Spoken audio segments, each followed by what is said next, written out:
Olá, meus irmãos, minhas irmãs.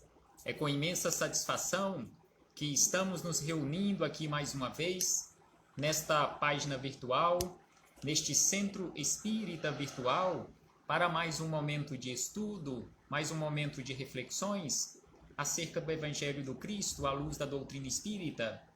E por isso, mais uma vez, agradecemos a Deus, a este Pai misericordioso, a este Pai bondoso, a este Pai infinitamente justo, que nos oferta constantemente oportunidades para a nossa melhoria.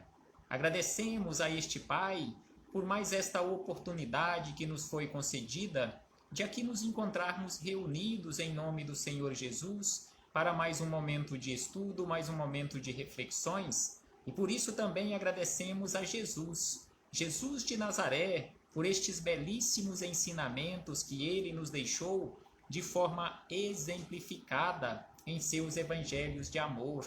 Agradecemos aos espíritos amigos pelo amparo, pela proteção, pela assistência, a estes companheiros que nós conhecemos e os denominamos como anjos de guarda, que constantemente estão conosco, nos auxiliando em nossa trajetória.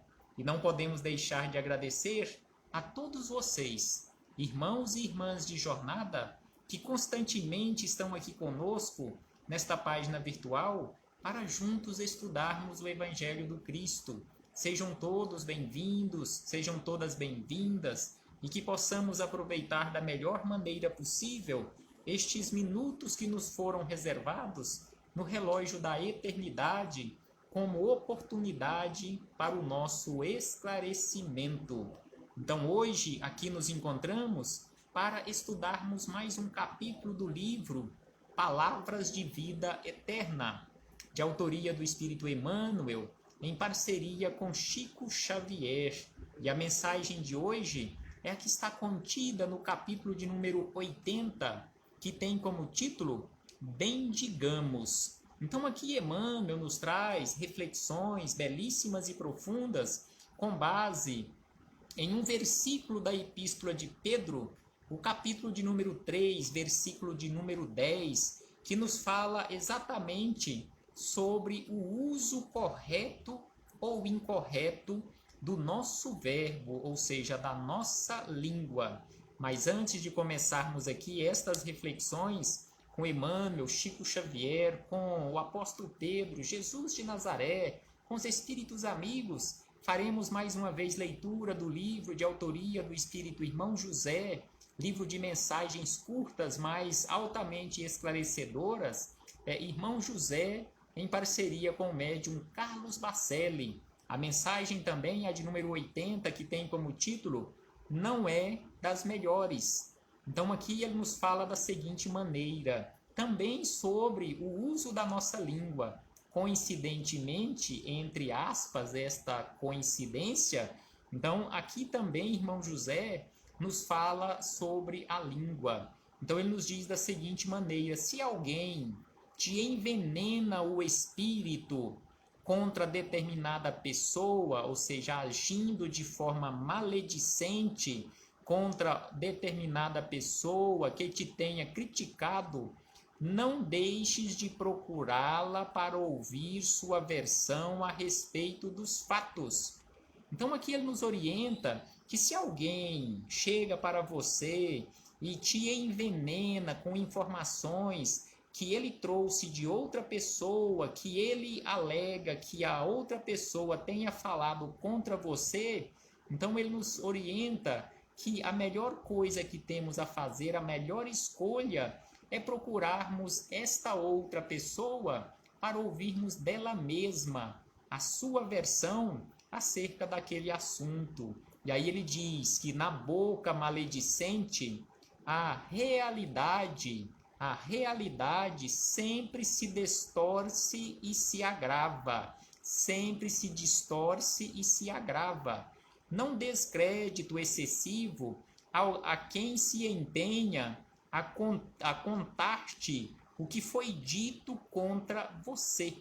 Então aqui ele nos chama a atenção que é preciso ter este cuidado e não darmos verdadeiramente crédito excessivo àquela pessoa que constantemente se empenha em fazer fofoca, em ser aquela pessoa que constantemente está te trazendo informações, te contando coisas que outras pessoas, segundo ela, tenham falado contra você ou a respeito de você.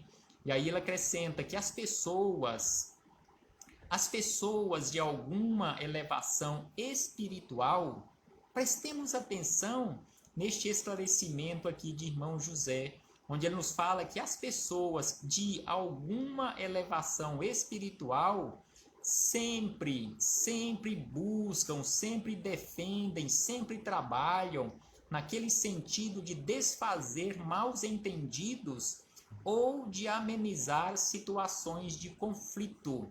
Então uma pessoa ou qualquer pessoa com uma elevação espiritual maior do que a nossa, ou que já alcançou uma certa elevação espiritual, conforme se diz no linguajar popular, ele não vai jogar gasolina no fogo para ver aumentar as labaredas. Ele trabalha constantemente, ela trabalha constantemente para desfazer maus entendidos e também para amenizar situações de conflito. Ele não vai trabalhar para aumentar o mal entendido, ele não vai trabalhar para aumentar as situações de conflito, não, de forma alguma. Então, esta criatura com elevação espiritual trabalha constantemente pela construção e pela implantação da paz. E ainda ele diz que se aparece quem se dispõe a narrar-te com riqueza de detalhes falatórios a teu respeito, convence-te de que a sua intenção também não é a das melhores. Então, qualquer pessoa que se comporta desta forma, te narrando situações com riquezas de detalhes a respeito de falatórios acerca da sua pessoa, sem sombra de dúvida que a intenção daquela pessoa que está falando acerca destes assuntos que falaram sobre você, ela não tem boas intenções. E aí ele encerra dizendo que o amigo sincero, o amigo quando é sincero, sempre poupa o outro amigo de constrangimentos, encarregando-se ele próprio de fazer a defesa do companheiro que está sendo atacado e, a todo custo, preservar a sua paz. Então, o verdadeiro amigo não é aquele que está constantemente trazendo fofoca, falatório àquela criatura que ele diz ser amiga dela, mas ele fará a defesa daquela criatura, ele irá preservar a sua paz. Então, é isto que irmão José nos traz como orientação acerca do nosso comportamento de forma correta. E Jesus nos falou acerca disto, sobre o uso da língua. Antes de começarmos aqui nas palavras de Emmanuel, Jesus nos disse, conforme a anotação de Mateus, lá no capítulo 15, versículo 11, Jesus nos disse que não é o que entra pela boca que torna impuro o homem, mas é o que sai pela sua boca. Então é preciso que nós aprendamos a usar a nossa língua. Também o apóstolo Tiago nos falou sobre isto, sobre o uso da língua, em sua epístola. Faremos referência mais adiante. Então aqui chegamos neste capítulo número 80 do livro Palavras de Vida Eterna, de Emmanuel e Chico Xavier, quando Emmanuel buscou como referência para estas reflexões palavras de Pedro em sua primeira epístola, no capítulo 3, versículo de número 10, quando Pedro escreveu da seguinte maneira: porque quem quer amar a vida e ver os dias bons, refreie a sua língua contra o mal. Então aqui Pedro nos chama a atenção que qualquer um de nós que quer verdadeiramente amar a vida e ver os dias bons, os dias melhores, cada dia melhor do que o outro, é preciso aprendermos a refrear a nossa língua.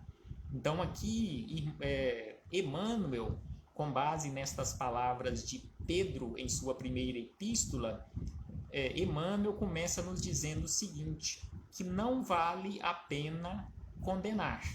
Então ele já começa nos chamando a atenção que não vale a pena nós usarmos a nossa língua para condenarmos os outros, para criticarmos, para apontarmos defeito, evidenciarmos os defeitos dos outros e principalmente condenar as outras criaturas. E aí ele diz que o desmentido talvez chegue hoje de maneira imprevista, porque a misericórdia é alicerce da lei de Deus. Conforme se diz naquele linguajar popular, que a mentira tem pernas curtas. Então é por isso que Emmanuel nos fala que o desmentido, ou seja, se você mentiu, se você usou corretamente, de forma maledicente, a sua língua, então em breve você será desmentido, conforme ele fala aqui, que o desmentido talvez chegue hoje de maneira imprevista, porque a misericórdia de Deus é alicerce da sua lei. E ainda ele acrescenta que é preciso refletir quantas vezes já observaste o socorro invisível ao que era tido em conta de mal irremediável. Então é preciso que reflitamos acerca disto, porque uma mentira, por mais bem arquitetada tenha sido, sem sombra de dúvida que um dia a verdade chegará, o desmentido acerca daquela mentira chegará. Então é por isso que ele nos fala que é preciso refletir sempre acerca do nosso comportamento. E ainda ele diz que quantas vezes vistes doentes graves voltarem repentinamente à saúde, quando já se achavam sentenciados à morte? Então aqui ele fala de coisas que para nós era algo quase que impossível, ou que seria só mesmo por um milagre. Então o uso da nossa língua de forma incorreta, por mais que arquitetemos de forma assim quase que perfeita, uma hora será descoberto, que não existe nada encoberto, conforme nos fala Jesus, nada encoberto aqui neste mundo que um dia não será descoberto.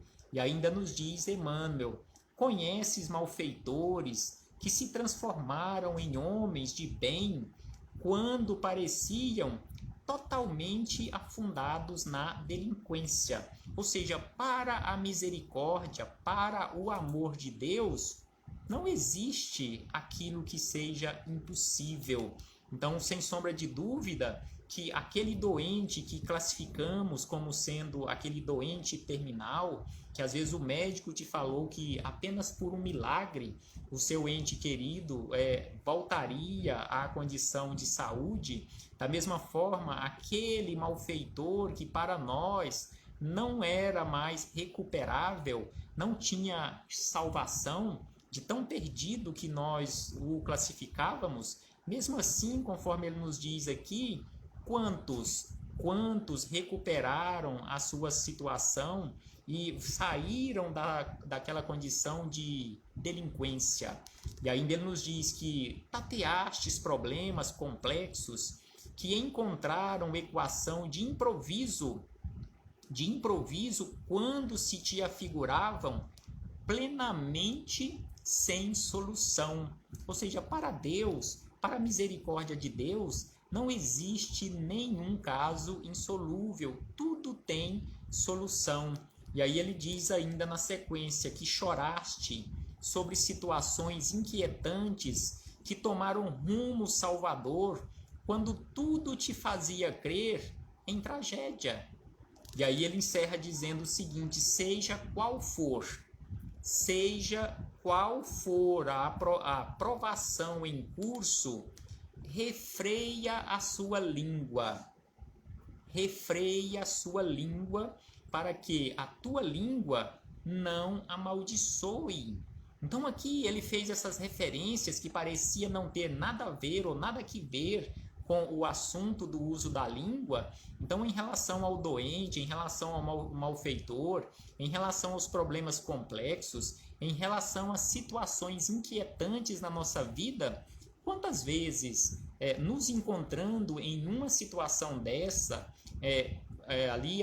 diante de nós, um ente querido com uma situação de doença que a nossa ciência classifica como irreversível, um malfeitor que tenha nos prejudicado ou prejudicado algum ente querido, problemas bem complexos na nossa vida, situações inquietantes, quantas vezes nós usamos incorretamente, impensadamente a nossa língua e até blasfemamos contra Deus em relação a estes problemas. Então é por isto que Emmanuel nos chama a atenção, depois de ele relacionar alguns problemas, ele diz, seja qual seja a provação pela qual você está passando ou venha a passar, ou a provação em curso, refreia a tua língua, para que a tua língua não amaldiçoe, porque sem sombra de dúvida que a nossa língua não nos foi concedida, não nos foi dada para ser usada para amaldiçoar. E aí ele diz na sequência, para encerrar, que é possível estejas vendo tudo em derredor de teus passos pelo prisma do desespero. Então, se nós estivermos vendo todos esses problemas ao nosso derredor pelo prisma do desespero, sem sombra de dúvida que, via de regra, a maioria de nós iremos usar incorretamente a nossa língua. Entretanto, aí ele encerra dizendo, entretanto, asserena-te, ou seja, mantenha a sua serenidade e aguarda confiante, porque se a misericórdia de Deus ainda não está alcançando o teu quadro de luta, você pode ter certeza que ela está a caminho. Então aqui Emmanuel encerra desta forma belíssima, que se nós nos encontrarmos em uma situação destas difíceis na nossa vida, é preciso que mantenhamos a serenidade e aguardemos com confiança, porque se a misericórdia de Deus ainda não nos alcançou ou não alcançou o nosso quadro de luta, tenhamos a certeza que ela está a caminho. Mas antes de encerrarmos aqui as nossas reflexões com estas belíssimas palavras e esclarecimentos de Emmanuel, já que aqui ele está falando acerca de refrear a língua, o apóstolo Tiago, em sua epístola, ele diz da seguinte maneira, no capítulo de número 3, começando no capítulo de número 3, no versículo 3, ele diz da seguinte maneira, se alguém não cair por palavra, ou seja, se alguém não cair aqui na vida pelo uso incorreto da língua, este já é um ser perfeito, este já é um homem, no sentido genérico, um homem perfeito, capaz de refrear todo o seu corpo. E aí ele traz uma simbologia, que quando pomos o freio na boca dos cavalos para que nos obedeçam, governamos também todo o seu corpo. Então, sem sombra de dúvida, que quando colocamos aquele freio na boca de um cavalo, nós dominamos todo o seu corpo. Assim é a nossa língua, assim deve ser com a nossa língua, porque quando nós aprendermos a refrear a nossa língua, dominaremos todo o nosso corpo. E ainda ele diz, traz uma outra simbologia, vede também os navios, por maiores que eles sejam, uma pequena peça ali no navio que conhecemos como leme, através do leme, conduz toda a embarcação. Ou seja, então a nossa língua também funciona desta forma. E também nós encontramos no livro de autoria do espírito André Luiz, com Chico Xavier, o livro pelo nome Apostilas da Vida. Chico Xavier, juntamente com André Luiz, escreveu uma belíssima mensagem acerca da língua, que tem exatamente este título, A Língua, em Apostilas da Vida. Então ela começa da seguinte maneira, que não obstante pequena, comparando com o nosso corpo físico, a nossa língua é pequena, então não obstante pequena e leve, a língua é indubitavelmente um dos fatores determinantes no destino das criaturas. Sim, sem sombra de dúvida, o uso correto ou incorreto da nossa língua é fator determinante para o destino de todos nós, todas as criaturas. Por isso mesmo, exortava Jesus: não procures o argueiro nos olhos de teu irmão quando trazes uma trava nos teus. Então aqui André Luiz nos fala desta forma e ainda acrescenta que a língua é a bússola de nossa alma. Então a língua é essa bússola que nós temos à nossa disposição. Então é preciso que aprendamos a usar corretamente este membro que nós temos conosco e, sem sombra de dúvida, que conduziremos a nossa vida, a nossa alma a um porto seguro, se aprendermos a usar corretamente. Que possamos refletir sobre isto, meus irmãos e irmãs, e colocarmos mãos à obra, usando corretamente o nosso verbo, o nosso falar. Paz conosco sempre e muito obrigado. Muito obrigado a todos vocês, irmãos e irmãs de jornada, por mais esta oportunidade que nos foi concedida de aqui nos encontrarmos juntos nesta página virtual, juntos estudando estes belíssimos ensinamentos à luz da doutrina espírita. Paz do Cristo conosco sempre e muito obrigado. E até breve, até muito breve, quando aqui pretendemos voltar a nos reencontrar com a permissão e graça de Deus para darmos continuidade aos nossos estudos, às nossas reflexões. Paz do Cristo conosco sempre.